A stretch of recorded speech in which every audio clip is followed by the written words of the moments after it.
Bonjour frères et sœurs, aujourd'hui on continue le texte sur le couple et on va voir ce texte que l'on utilise les jours des célébrations de mariage. Généralement c'est le texte qu'on entend tout le temps. Genèse 2 verset 24. C'est pourquoi l'homme quittera son père et sa mère et s'attachera à sa femme et ils deviendront une seule chair. Amen. Que veut dire ces verbes que Dieu est en train d'utiliser dans sa parole? Quitter, s'attacher, devenir. On voit que Dieu pose 3 actions, il donne 3 actions à faire à l'homme, pas à la femme, mais à l'homme, afin qu'il puisse quoi? Créer une nouvelle cellule familiale. Qu'est-ce que ça veut dire pour nous aujourd'hui? Qu'est-ce que ça veut dire pour toi aujourd'hui dans ton couple, dans ta famille? En fait, on voit que l'homme a ce rôle de cadre. C'est pas celui qui domine, mais c'est celui qui est cadre. Un cadre, c'est quoi? C'est quelqu'un qui prend des décisions qui sont bonnes pour tout le monde. Un cadre dans une entreprise, il ne prend pas des décisions pour lui-même. C'est pas un égoïste. Les décisions qu'il doit poser en tant que cadre, c'est pour, premièrement, que l'entreprise puisse bien fonctionner. Donc il va poser certaines fonctions, il va poser certains ordres pour que les choses fonctionnent bien. Et puis la deuxième chose, il va prendre soin de ses employés parce qu'il sait que s'il n'y a pas les employés qu'il faut ou qui sont assez heureux pour travailler, ça va coincer comme on peut voir dans notre pays malheureusement toutes les vagues de grève parce qu'on n'a pas ce qu'on veut, il y a ceci qui ne va pas, etc.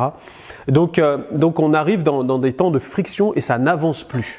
Donc un cadre, c'est quelqu'un qui est réfléchi et qui n'est pas tourné vers lui-même, vers le besoin de l'entreprise et le besoin des employés afin que les choses avancent.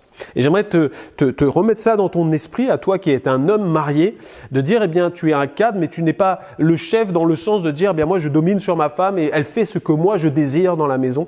On n'est pas appelé à cela, c'est pas du tout ça que Dieu veut dans les couples et dans les familles, c'est que chacun soit à sa place. Et on voit que, pour fonder un couple et une famille, Dieu va dire à l'homme, tu vas quitter l'influence familiale. Et peut-être que toi, aujourd'hui, qui es marié, peut-être jeune marié, ça arrive souvent dans les jeunes couples, on a du mal de faire la part des choses, on est toujours sous influence de papa, maman. Et ça, c'est quelque chose que tu dois avoir dans ton esprit aujourd'hui.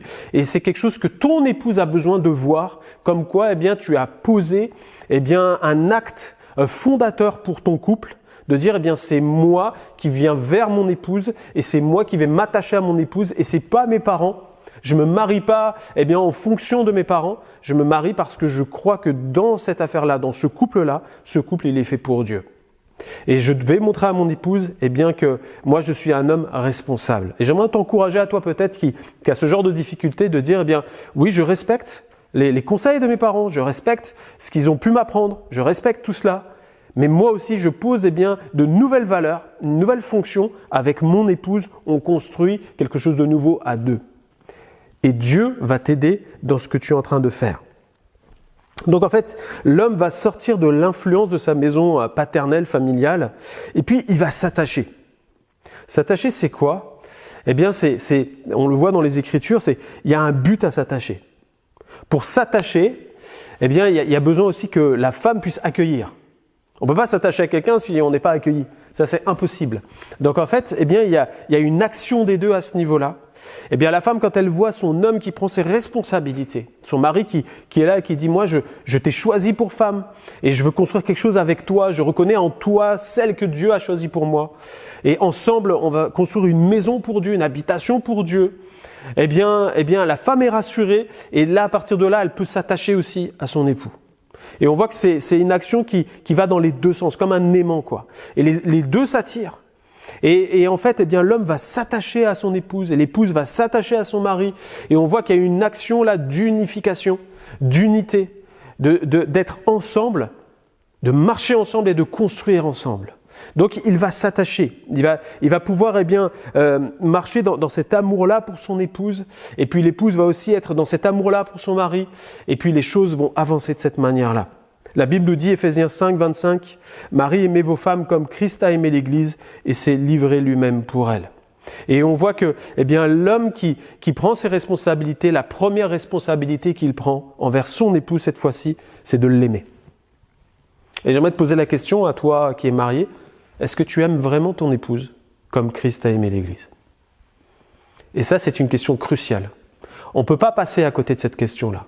Parce que la parole de Dieu nous pousse à aimer nos femmes comme Christ a aimé l'Église. C'est-à-dire que le niveau est maximal. Et j'aimerais vraiment que tu te poses la question aujourd'hui à toi qui es un homme marié.